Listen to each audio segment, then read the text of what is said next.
Hello, this is a tier list for mercenaries for a warrior team. I'll be going in brief detail on why each mercenary is in their location, but overall the purpose of this video is to show new players which mercenaries to build if they're building a warrior team. So before I get started on explaining this tier list, I should actually explain what these tiers are. Honestly, S, A, and B tier are quite explanatory, and niche tier is pretty much mercenaries that you can run on a warrior team, but it's like very niche. They're like really good at something. Such as like Velfern, if you get a kill, Velfern would like stun the entire enemy team, which is very good, but it's still quite niche, compared to all these like generalist options that are quite good. In the Outclassed tier, it's pretty much, also quite self-explanatory. These are mercenaries that are just outclassed by better options in the S, A, and maybe even B tier. And yeah, these mercenaries you don't see typically run at all. And lastly, the last tier is the don't build. It's quite self-explanatory. These mercenaries might seem like they're a good idea to build, but they're actually like kind of garbage. Not kind of, they're actually garbage. With only very, very specific uses that isn't honestly worth it to run. And yeah, that's pretty much a tier list. And if you're curious, this tier list is listed from like right to left, with the left being the best. So you could see this mercenary right here, Agni, is the best. Then Anastasia is the best of A tier. Refi is the best of B tier, and like, yeah, you get the point. And yeah, I'll just start with it. And the most best warrior to put on your team is Agni. This is because her kit is super overloaded. Because like, let me just like think of it. She has what, like a heal ban, a buff ban, direct damage, what guard defense ignoring damage like a crit. She has a HP consume dot. She has... Oh, and that HP consume dot can, like, disable mage casting state. She has stone skin, and she has debuff immunity. And the best tiles a warrior have in a game. And, what? Skip. You see how much I listed. Her kit is so damn overloaded. And I know she does, like, die or do poorly against, like, super tanks. But still, Agni is, like, ridiculous. Especially, like, she's very strong, and her kit's very overloaded. She's by far one of the best warriors to have on your team. The next best warrior to have on your team is ESV Isleok. And ESV Isleok just refers to... The ESV part refers to this skill right up here. This is his second skill. And this second skill basically makes it so that he gains additional turns at the end of the round for every enemy grave that's created. So, the best part about this guy is that he snowballs the fight super, super, super well. What, you get, like... 4 graves, or you get 4 enemy graves, and this guy gets 4 additional turns. The enemy's gonna die. Unless he's like being roadblocked well, the enemy's gonna die. The only reason why he's not at the top of S tier is because ESV Isleok gets hard countered by Lain, and Lain is often run to counter the extreme power of ESV Isleok. Oopsies, yeah. And next on the tier list on S tier is Mary White. Mary White is a very, very strong support for warriors because of her offensive, defensive, and unique trait of applying a revive on your warriors. And all of this together just makes her just honestly super duper strong. If you want to build a warrior team, this is by far the first support you should build. She is honestly super duper, I wouldn't say broken, but like her kit's just honestly just so much benefits warriors, The next on the tier list is Lucius. Lucius, okay, just to give you a bit of context, I'm making 3 tier lists. This is the warrior one. The one you're watching is warriors. The next one is going to be about mages, and the last one is about hybrid teams, which include both mages and warriors. The thing with this guy, this motherfucker, he's an S tier in all 3 of those teams. This guy is so comically versatile and such a good roadblock tank, and the only reason why he's not at the top of S tier in any of the tier lists is because he is hard countered by heal ban. But even still, if the enemy uses a spell card on Lucius, or let's say Agni has heal ban on Lucius, then it's totally fine because Lucius is a tank. He's meant to take hits, so it's still kind of value in that sense. So Lucius is just such an insanely good roadblocker to have on your team. And in warrior teams, you also generally want to have roadblock tanks so that you could stall, because roadblock tanks are much better at tanking than taunt tanks. So roadblock tanks are definitely the go-to. Next is AoG Eda. And AoG Eda, the AoG part refers to her second skill, Authority of Goddess. And what this does is that it basically makes her a really good roadblock tank because this gives her damage restraint. And the most annoying part about AoG Eda is that she not only applies a really good, since she's a support, she not only applies like a really good bless buff, she also applies regen barrier. So if she manages to apply regen barrier to herself, which is very, very easy to do, might I add, you basically have a super tank that is near invincible if you don't hit her with HP restraint. Or as long as you don't hit her with HP restraint, she's pretty much near invincible because she will always constantly heal, and on top of the damage restraint, you can't one-shot her. So it's like, you know, kind of busted. So you have to use spell cards on her. So yes, she is really good at roadblock tanking. Next is Delsahine. Delsahine, I'd say, is a slightly worse version of Mary White, but Delsahine is still kind of good because of her just straight up guard aura, and her damage buffs are just still very, very good even to this day. And yeah, I'd say definitely build Mary White first, but if you want to have an easier time, use Delsahine, because Delsahine's all of her buffs activate as soon as the battle begins, while Mary White, you have to wait for her to act and buff. So yeah, Delsahine is the easier one to use, but I'd still recommend Mary White. Next is Diane, and the thing with Diane is that she is quite strong because of her stupid ability to attack 3 times in a single turn. Like, that is quite bonkers in my opinion. So she shreds a lot of squishies very easily, and her only downside is that she struggles against high HP tanks such as like Frella or like Lain, and that's her only weakness. Against everything else, she kind of just blows up. And next is Lakshmi. Lakshmi is very, very good due to the fact that she has direct damage and HP consume attacks, which are very, very powerful. And the thing with like Lakshmi, she also has an additional turn. So her 2-tile range is kind of like a 4-tile range. So imagine her having a 4-tile range with like HP consume, attack, and direct damage. It's really, really hard to defend. However, the reason why she's not at the top of S tier is because the same reason as Diane. They both struggle against high HP tanks, which is kind of noticeable most of the time. But against anything else, they shred very, very easily. Oh, sorry, I should clarify. Lakshmi is bad against the specific combination of HP restraint and guard and provisional HP. Those are the two very, very specific scenarios where Lakshmi struggles against. But everything else, yeah, she's really good at.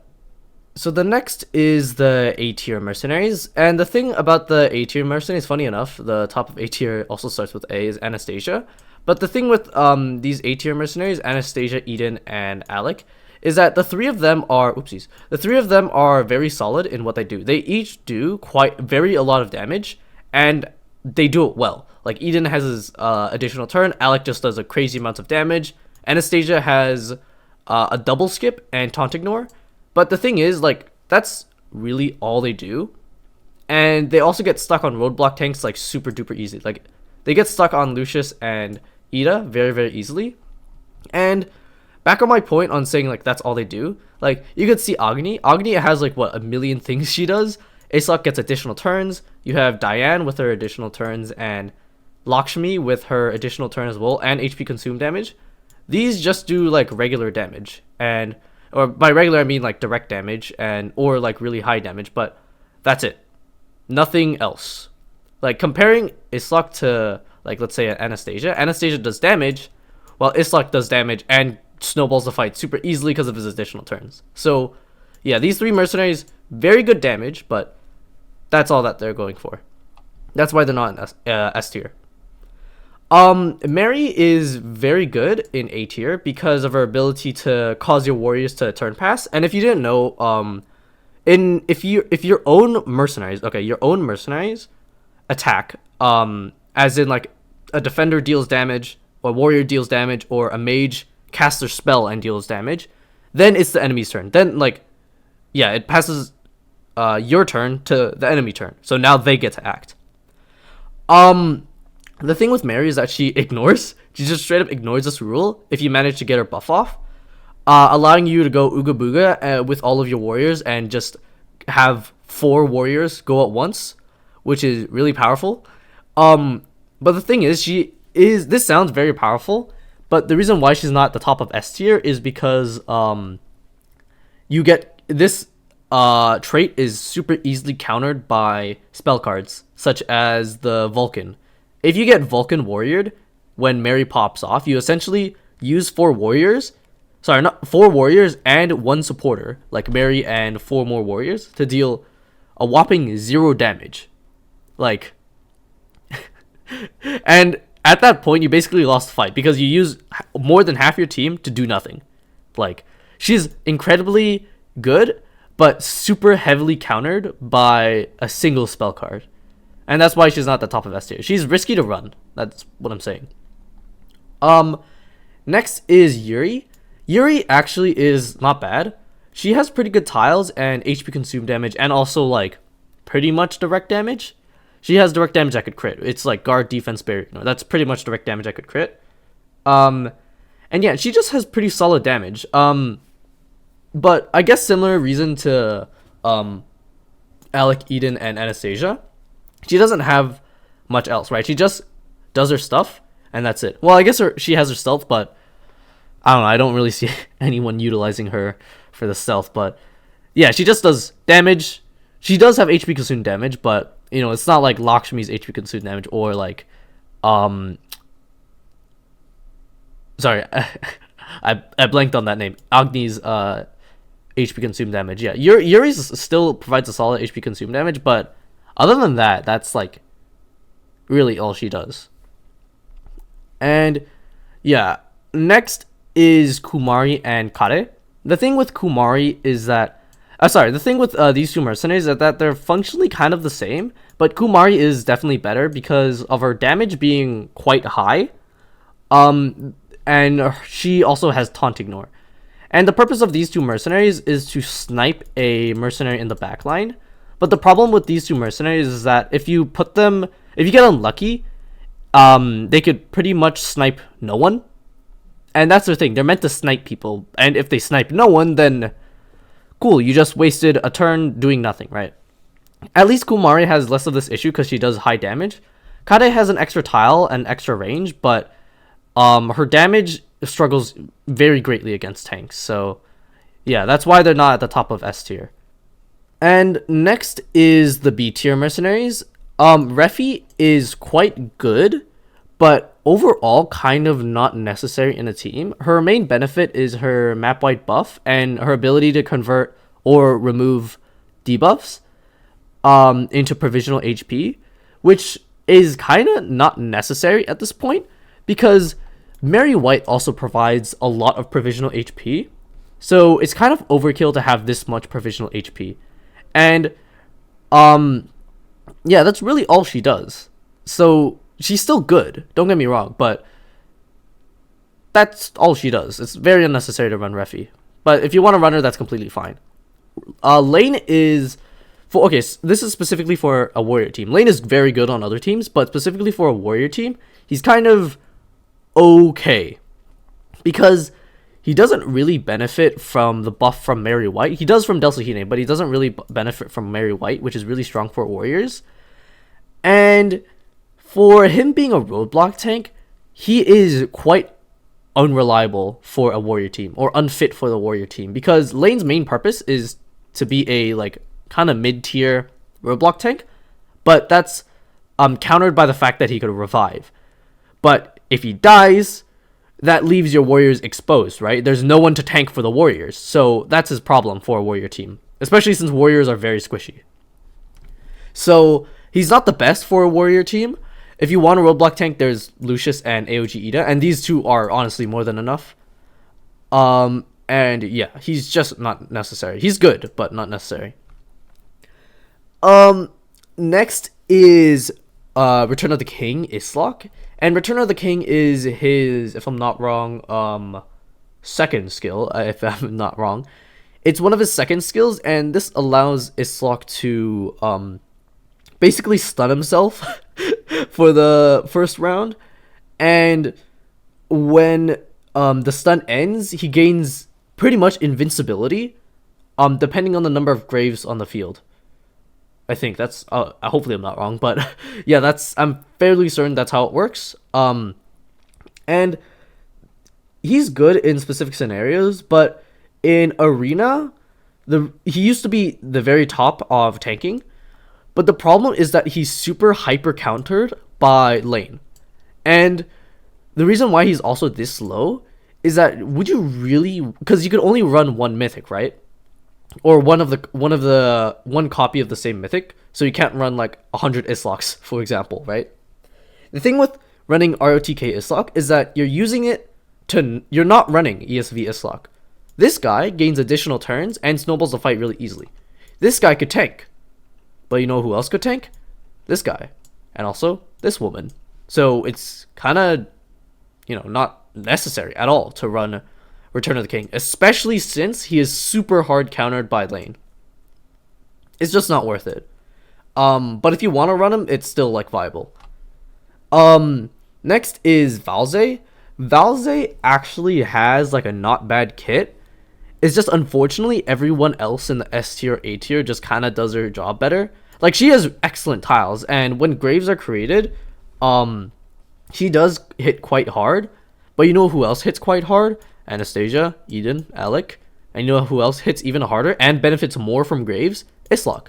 Like, there are better mercenaries that do her job better, but if you want to run her, she's still like fine. You can run her. It's just that there are better options. But yeah, she's still fine. Cecilia is a bit of a strange pick to put on your team because she is a roadblock tank, and her main purpose is to absorb AoE, which is like inherently not bad. That's why I put her in B tier. But would you like want to run a Cecilia if you could run like, let's say, Agni instead, right? Would you want to prevent AoE, or do you want to kill the enemy before that even happens? It's kind of a bit risky as well, because when you're killing the enemy, you're always reliant. It's always reliable that they're gonna hit. Well, most of the time, if you don't count spell cards. But Cecilia is super reliant on positioning, and even like a bit of a fuck up on the positioning makes it so that like she doesn't work essentially, and you just wasted a slot for her to tank nothing. So she is very position reliant and not too consistent and that's why she's not too consistent for being a good roadblock. And if you want a good roadblock, just like these two mercenaries right here, easy. Next is Veronia. Veronia has honestly fallen from grace quite a lot. Because nowadays she's not really necessary to be put on a warrior team. Yeah, sure, on a Delsahine team, she's quite valuable to have to reduce the number of warriors you need. But honestly, Mary White's better. And Mary White doesn't have any warrior requirement. And Veronia's main benefit is that she like hyper buffs a single mercenary, a single mercenary, so that they do an insane amounts of damage when attacking, and they don't die when attacking. This is kind of like okay, or nowadays is kind of okay, because if you want like defensive, you have Mary White. Mary White even has a revive, so if your mercenaries die, it's kind of like okay, they're just going to come back in round 2. The benefit of Veronia is that she is quite a good, like, she's an okay, sorry, not good, she's an okay roadblock tank, and her buff is to a single target is really, really, really good, but overall, kind of not necessary, and kind of replaceable, and yeah. And lastly, in the B tier is Benshina and Sier, and these two I kind of lump together, with Benshina being slightly better, because in a warrior team, you don't really run taunt tanks. You run roadblock tanks because they are more consistent at tanking. Benshina and Sier honestly dies very easily in a warrior team. And because Benshina dies really easily to HP consume, and Sier just dies really easily to high damage. And the reason why I put Benshina slightly higher is because you don't have to have her attack to activate her taunt. As long as you kill an enemy, she starts taunting and gets really tanky. But the main thing with Sier is that she has to go. She has to have her turn to activate her taunt. And in a warrior team, do you really want to spend a turn having a taunt go off when you could just attack, right?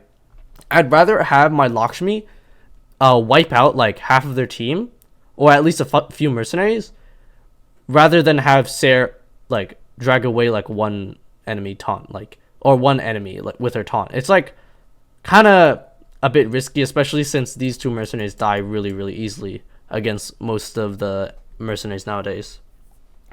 You could definitely run these two, but it might just be more effective to run roadblock tanks, you know? Okay, so now heading on to the niche tier. The niche tier is pretty much mercenaries, if you want a bit of a reminder, are like mercenaries that you can technically run, and they would be very good in specific scenarios, but overall, you know, at the end of the day, they're quite niche, right?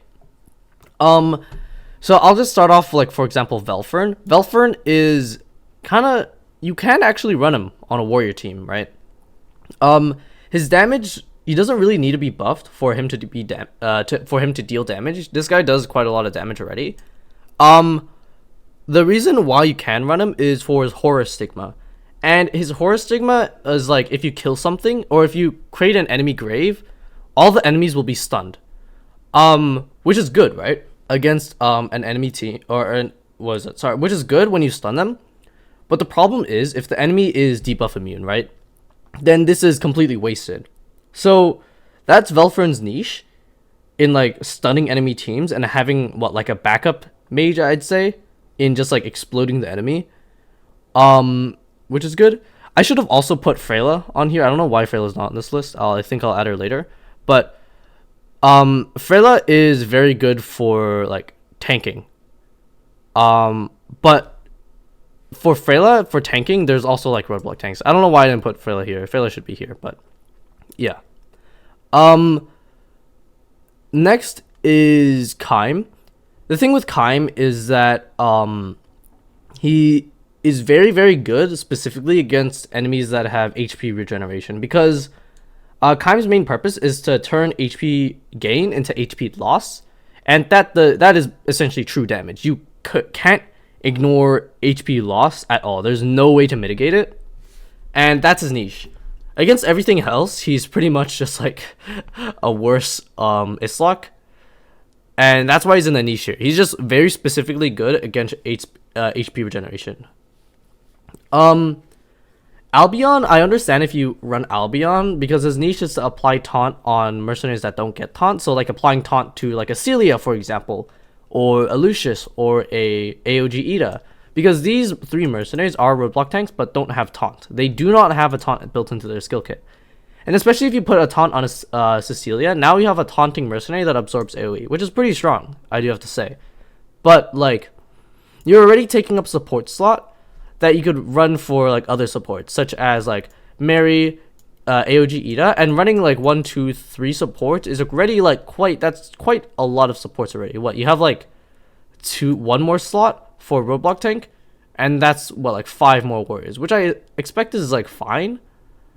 But then again, if he gets vipered, you're kind of fucked, right? He gets reduced to 1 tile, and he can't apply taunt, right?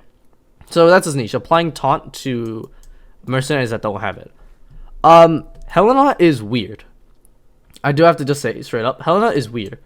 She likes it when allies have high agility, but the only reliable way to get them to have high agility is to either A, change their substats, which I don't want to do, I'm gonna be honest, or 2, use Eda to give them bless. Now the thing with Helena, right? If they meet the agility requirement, when the enemy attacks, they'll gain... when an ally attacks, the ally she buffs attacks, they gain additional turns at the end of the round. Kind of like ESV Isleok. But the thing is that she's really only gets value with those additional turns if you have multi-attackers. Like Wilhelmina, Mamanir, she's not on this tier list, obviously. But like, yeah, Wilhelmina, I guess Elenier as well, and Isleok. But other than that, that's really only her niche. She doesn't really provide anything else for the team. I would say she's a fun mercenary, definitely a really fun mercenary to run, but not effective, like, at all. Next is, if I don't fuck this up, I think it's HSV, Holy Sword Vanvar, and Holy Sword Vanvar refers to this skill right here. And Holy Sword Vanvar is whenever an ally dies, he gains a ton of provisional he gains a ton of provisional HP and a very good counterattack. But the thing is, why he's in the niche tier is, number one, why would you run this instead of the almighty ESV Isleok, right? And number two, you have to have your allies die. Just let that sink in. You have to have your allies die for this to work. Yeah, sure, he can run as like a clutch up, win the fight thing, but like, why? You could more consistently kill the enemy rather than have this guy quote unquote clutch up, right? And he's niche because he could act as a roadblock tank. Honestly, better roadblock tank than RoTK, but if same reason, if he hits a lane, he loses everything. So, yeah. Diane, oh sorry, not Diane, Venus. Venus is next, and Venus is honestly like not bad for a warrior team. She's only in the niche tier because of her incredible synergy with Diane. Her Venus with Diane causes Diane to attack 6 times. 6 fucking times instead of 3 times, which is very powerful if you didn't know. But that's it. In a warrior team, she's kind of mid because yeah, she makes a warrior go pretty much twice, but that first attack will be reduced to 1 tile, right? If you slap her on an Agni, Agni will of course hit quite hard, but only in 1 tile, and that's no way in hell effective, right? And yeah, she's only this high in niche tier because of her insane synergy with Diane. Everything else, that's it. That's her only niche in a warrior team. Next is Wilhelmina. Wilhelmina's really good against tanks, against very specific tanks or mercenaries that have counterattacks, like HSV Isleok. But the thing with Wilhelmina, she only has 1 tile, and even though her damage is actually quite good, like I said, she only has 1 tile, so she can't really utilize it. That's why she's in a niche tier, and she has good synergy with Helena, but really that's all she's going for. If you want to run a damage character that could kill tanks, there's so many better options. You have Alec, you have Isleok, you have Edin, like, you have Lakshmi even, so yeah. Lyudmila is very specifically good against a Frella, and that's it. Her damage against other mages is okay, and her damage against non-mages is so bad. I honestly don't recommend running Lyudmila in a team, unless you're running some weird team with like Stella or something, right? Because her niche of being good against mages is kind of false, because she's only good against like Frella, right? That's it. And she has kind of the same problem as Kumari and Kaede, is that if she's snipes the backline, but if you hit like not, especially for Lyudmila, if you hit not a mage, she kind of does nothing, and you just wasted a warrior turn, a precious warrior turn, doing nothing, right? She has a very specific niche in killing Frella, and that's it. Beliath is next, and also kind of Eindolin. Oopsies.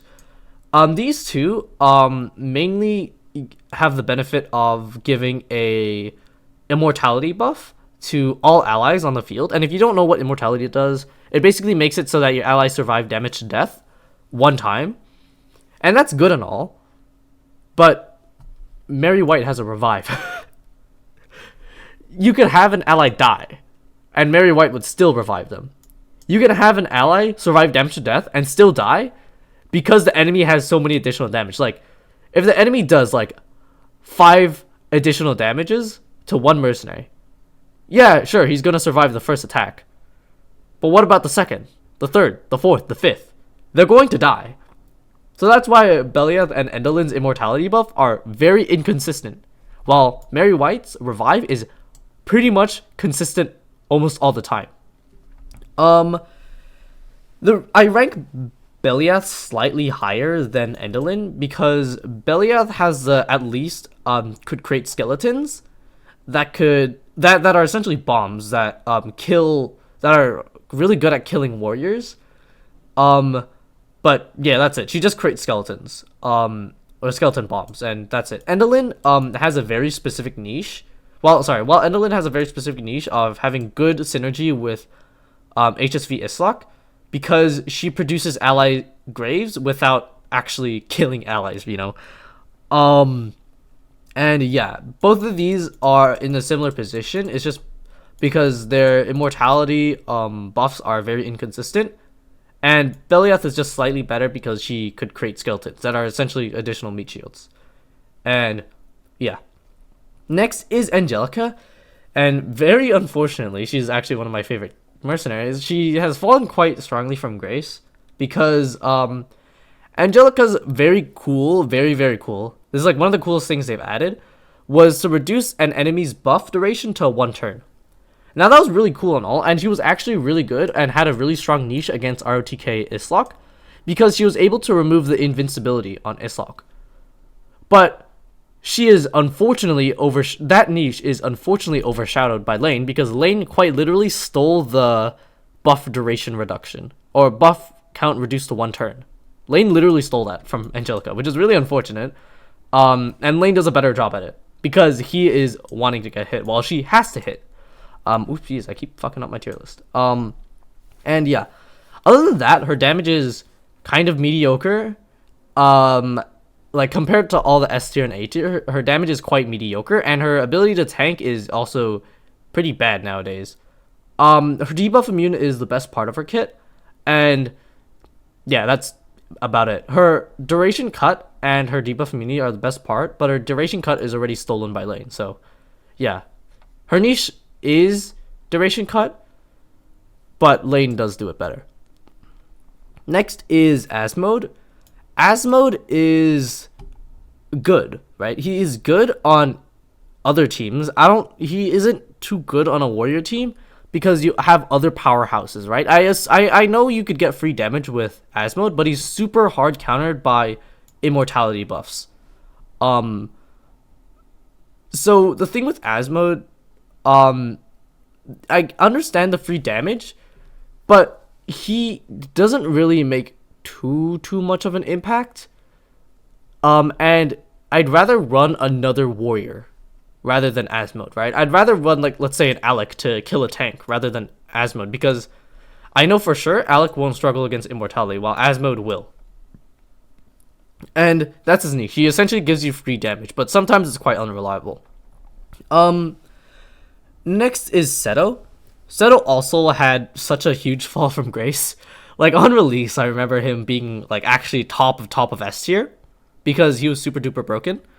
But now, there's so many mercenaries that could easily kill him that the only way, like, viable way I could really see running him is running, the Lion spell card, running the Mita spell card on him, and running Delsahine, because Delsahine is the only mercenary that could buff, Seto, because Seto is buff debuff immune. Because Seto's counterattacks is pretty good against non-tanks, but his survivability, but like against non-tanks, right, they're not gonna kill him, but against like squishies, like warriors, they're going to trade, but Seto will 100% die. Like, if you have an Alec hitting a Seto, they will both die, and Seto will, like, they'll both die. But the thing is, if you have an Alec buffed by a Mary White, then this Alec attacks Seto, they both die, but then the Alec revives. So you just lose by running Seto. His niche is that he has very good counterattacks when specifically paired with Delsahine, and that's kind of about it. he is kind of bad for being a roadblock tank. And if you want a roadblock tank, just like I said, Lucius, AoG Eda. Next is Walia. Walia is a bit weird, and I think I did put her in niche tier. I'm still unsure where to put her on the tier list, so I put her quite low in the niche tier. Because if you want to run a supporter, right, her main purpose is to apply stealth to your allies so that they straight up cannot be targeted, and that's good and all, right? But whoever is taking those hits is gonna take so much damage multiplied, like so much consistent damage concentrated on them.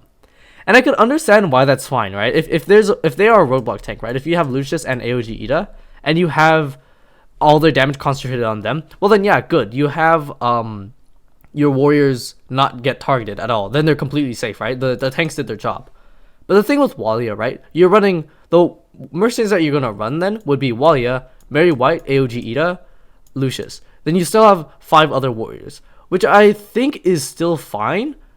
But you could run, like, let's say another warrior, for example, like Kumari, or like just kind of anything. It's just, I feel like she's not too necessary for a team.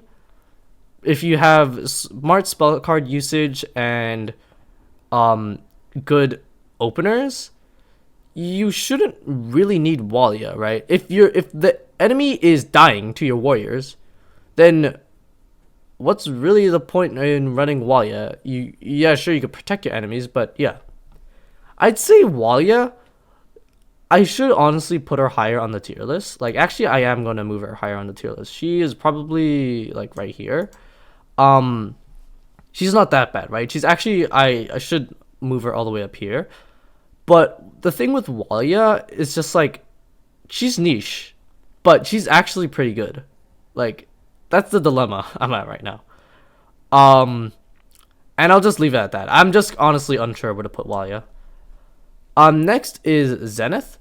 Zenith is quite niche in a warrior team because her main purpose is to apply concentrated fire. But the thing with she wants to apply concentrated fire when she gets hit, right? She puts a concentrated fire that cannot be removed. And that's nice in a warrior team because, like, let's say a warrior attacks and kills Zenith. That warrior will have concentrated fire on them. And if you have someone with really good AoE like Agni, you could hit right in the center of all their squishies, which is really, really good. But the problem with Zenith is that she is quite inconsistent on who is getting the concentrated fire, right? You can't pick who gets the concentrated fire.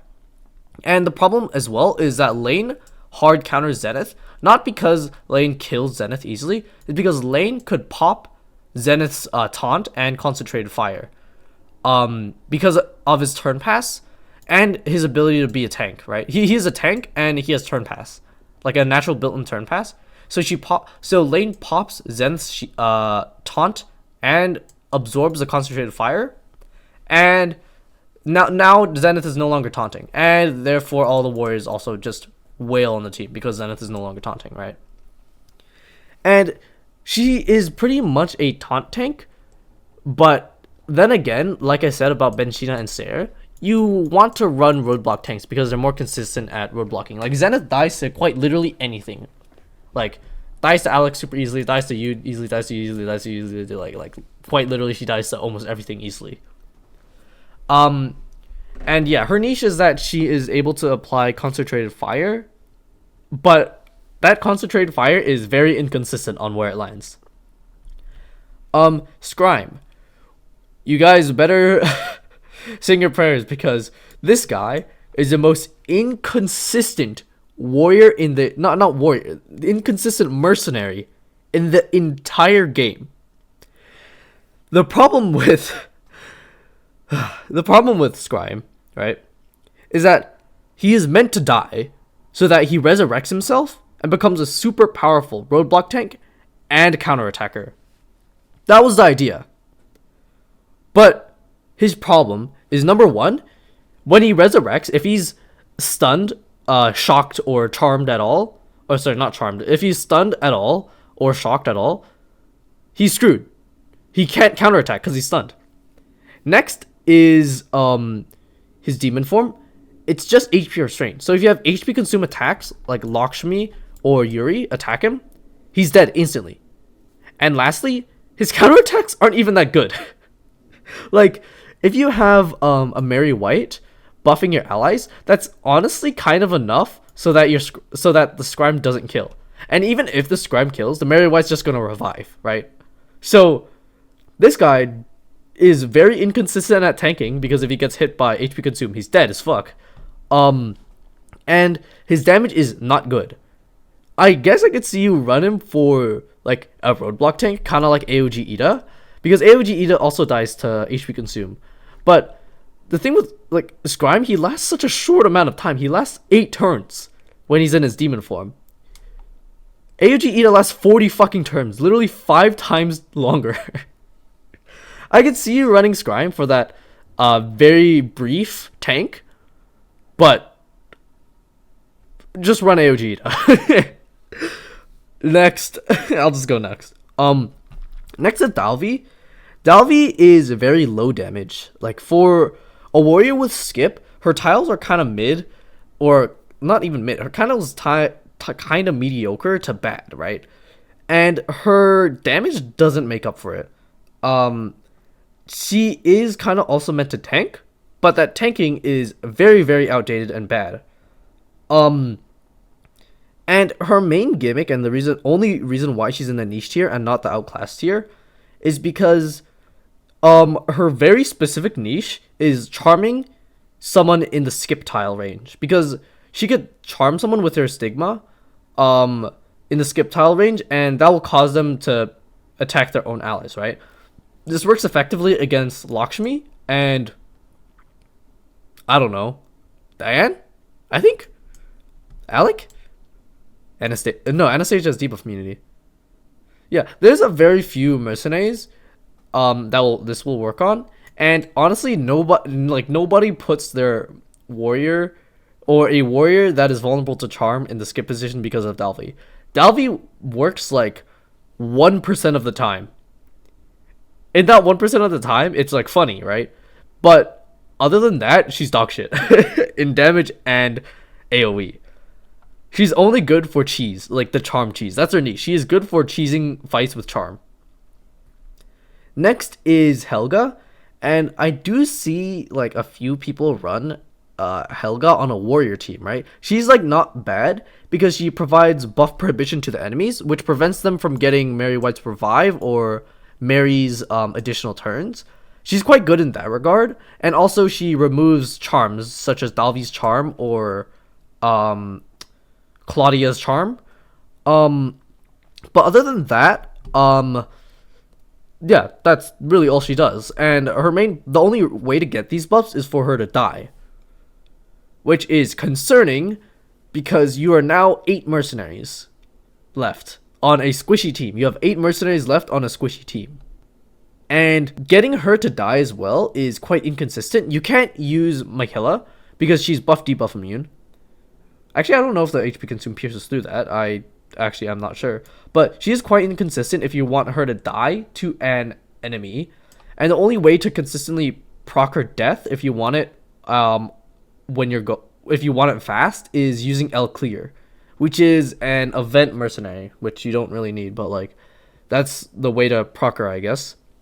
And if you use El Clear and Helga combo to instantly kill Helga, you are running 2 mercenaries now. 7 out of the 9 mercenaries are pretty much useless. So you have 7 mercenaries left to kill the rest of the team. Is it worth it? Not really, in my opinion. It's better to run other mercenaries or other warriors or supporters or even roadblock tanks than Helga, right? Her niche is that she applies like pretty good buffs and debuffs to the enemy, but she has to die for it, right? That's the problem. And now is the Outclassed Tier. I could probably blitz this really fast because it's quite straightforward, but Outclassed Tier is quite straightforward. They are literally just outclassed by better options than SAB tier, like what I said at the beginning. Ymir and Cowley are both roadblock tanks that are outclassed by Lucius and AoG Eda, because these two are, especially AoG Eda. AoG Eda provides more, while Lucius has his damage restraint and guard. Cowley just has HP, and Ymir has damage restraint. So if he gets hit by HP consume, he's kind of dead, or really high damage like Isleok, he's dead, right? And it's not even like HP restraint; it's damage reduction. So yeah, if he gets hit by Isleok, he's kind of dead. Next is Dwen. Dwen is good only for low elos, because not a lot of people run, like, in low elos, it's kind of just like a messy fest down there, and Dwen shines because he does a crap ton of damage. But the problem with Dwen is that he's super hard countered by 99.9% barrier, and so many people have 99.9% barrier.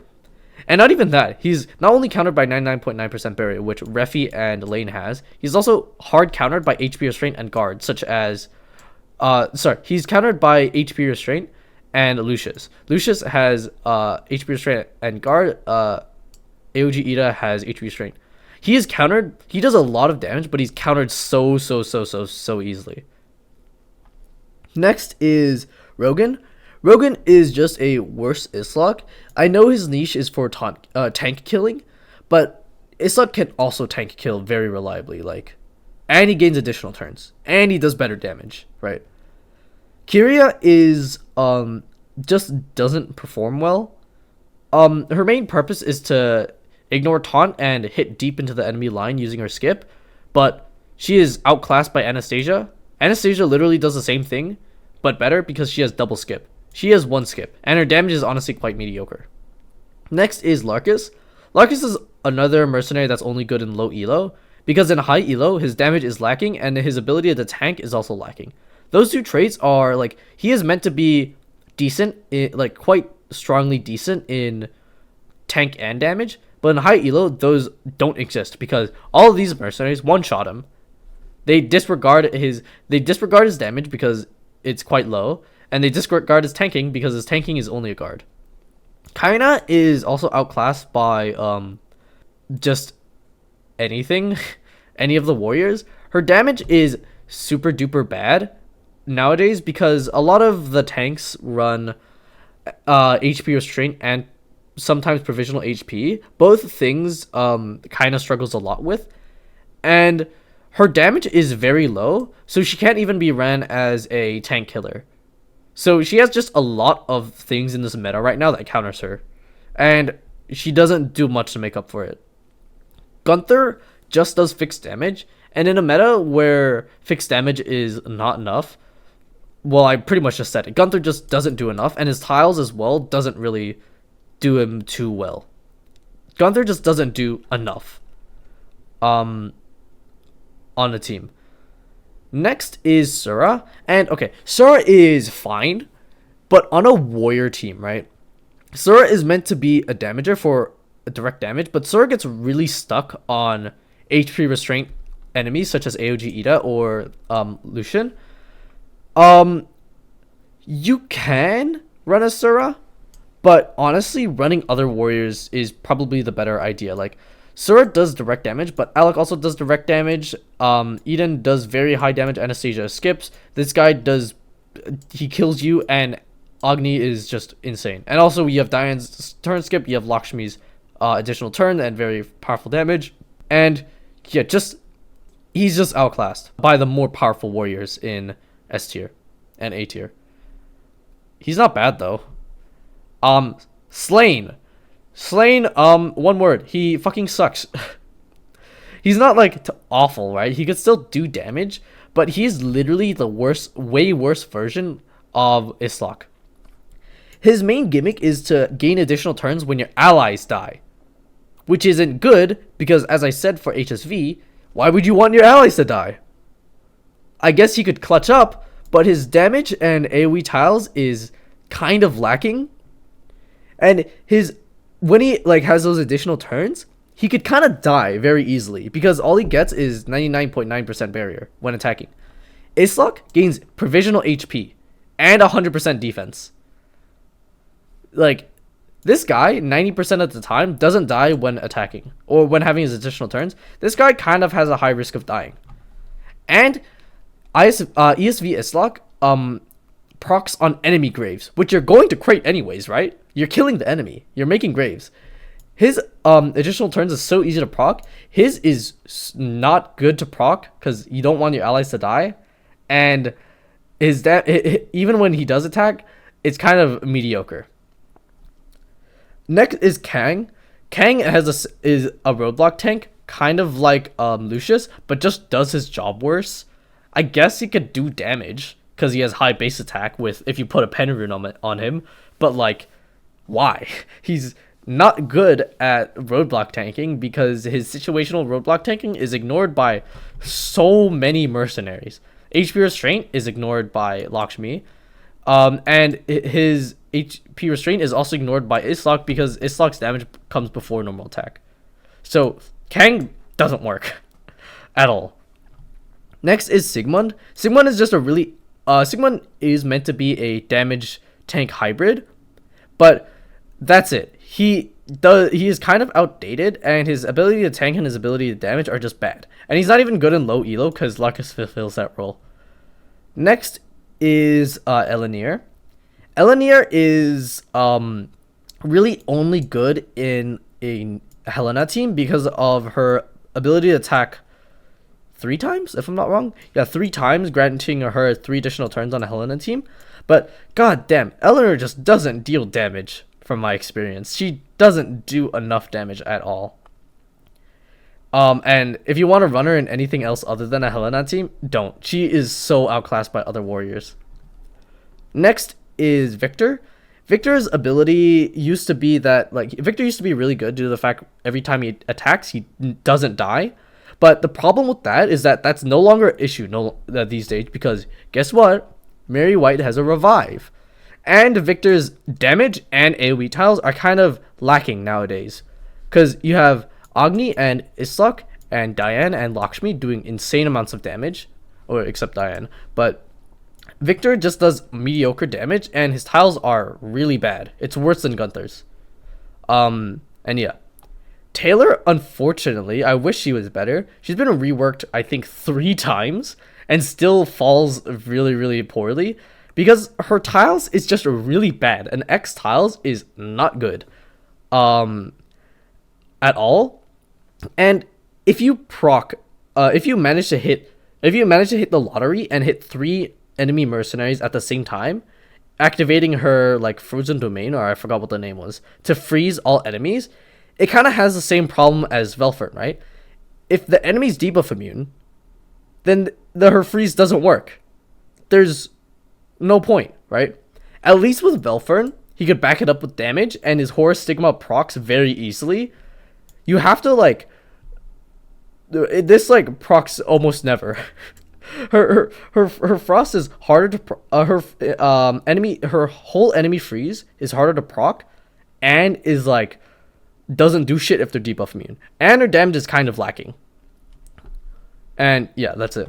Barbara is so hyper specific. You would think she'd be a niche tier, but she is so specific. Her niche is that she's very good against mercenaries with reflective counters. That is so insanely specific. Only 1, 2, 3 mercenaries on this list. I mean, I might get that wrong, but 3 mercenaries on this list have counterattacks. And these 3 mercenaries can also be killed by, you guessed it, all the S tier or A tier mercenaries. So her job is, her main very specific, very specific niche is covered by other mercenaries. And she doesn't provide anything else. That's why she's in the Outclassed tier. Next is Galania, the worst of the Outclassed tier, because she applies the immortality buff, right? And I've already explained the problem with immortality buff, with it being inconsistent and Mary White's revive just being straight up better. But the thing is with Galania's immortality buff is that that's all it does. She applies an immortality buff to allies in her support range, which is a plus tile range. Beliath and Eindolin applies it to everyone on your team. At least they apply it to everyone. She applies it to just who she supports. And that's it. That's literally all she does. Beliath creates graves. Eindolin increases the ally grave count. She just applies immortality buff, and that is very inconsistent. And immortality is itself is very inconsistent. And lastly, the part you've all been waiting for, the don't build section. I mean, I don't know if you're waiting for it. It's just very easy to talk about. The don't build section is just don't build. These mercenaries suck, or are just so specific that I wouldn't recommend them to climb at all. And Stella is just completely unnecessary. She provides additional damage to your team, additional damages to your team, and buffs them on the damage department, but you don't need additional damage. Alec has like 5 instances of damage. Agni has like 3 instances of direct damage. Isleok does stupid amounts of damage. You don't need another additional damage. She's so specific. I've seen her ran with Diane so that she does more damage, but just don't. Like, there are better supports to run. The only reason why you'd build Stella is if you want to run a Helena team. That's it. But other than that, don't build her. Next is Foxy. Foxy sounds good on paper. She does quite good damage, actually, or quite like solid damage on hit, and she also deals damage to the entire enemy team if her bombs proc, which sounds cool and overpowered, but it does 0 fucking damage. I'm not even kidding. She does her damage is covered by everyone in S, A, and B tier. Her damage is outclassed by everyone in S, A, and B tier, and her enemy-wide damage is so bad. Do not build her. She's a trap. You'll get better results from S, A, and B tier mercenaries. Next is Christina. She is bad, very bad. Her on-hit damage is very, very poor. It only does barrier ignore damage. And her dot almost never applies because so many mercenaries are debuff immune nowadays that her dot basically doesn't work. And that's it. That's all she goes for. The problem is she could also die when attacking easily, but I guess that's mitigated by Mary White. But yeah, she just doesn't do anything. Cressel is kind of the same reason as Stella. It's just a worse Stella. If you want to build Cressel, don't build Stella. I don't even know why you want to build Stella in the first place. If you want to, I guess if you want to run a Helena team, but don't build Cressel, man. Just don't. He's bad. Next is Ventana. Ventana is very specific in her being really good at killing taunt tanks. The thing with taunt tanks, though, is that you don't need a Ventana to kill them. There are other mercenaries. There's Alec, there's Edin, there's Isleok, there's even Lakshmi. You don't need a Ventana. And even with Ventana against a taunt tank, if they have immortality at all, like, she won't kill them. She will not kill them. Her niche is to kill taunt tanks, but she can't do that consistently. She needs like heal ban or her taunt, super taunt bash, or that's her main damage to hit twice. But she is so unnecessary. Do not build her. And lastly, these 3 mercenaries are just very outdated mercenaries. Vinaka is very, very outdated. She is very unnecessary anymore. Her main gimmick is to redirect damage that warriors receive back to herself, but this is very outdated because Mary White and Delsahine exist. Jin used to be really OP, but now is really bad because they added the penetration rune, which fucks him over so bad because he can't reflect penetration damage, because Jin's main mechanic is to reflect additional damage back, which is really good, except he can't reflect pen damage, so he dies instantly. Next is Susera. Bad. Full stop. Her kit is so outdated. That's it. That's the tier list. Don't forget, this is a tier list specifically for warriors, for a warrior team, and in the classic arena. So this is not World Arena at all, nor this is Novice Arena, obviously. And this isn't Guild War or Mystic Island. Those tier lists are very different. This tier list is just for Classic Arena. And yeah, I guess thanks for watching. If you have any questions, post them in the comments below. Thank you.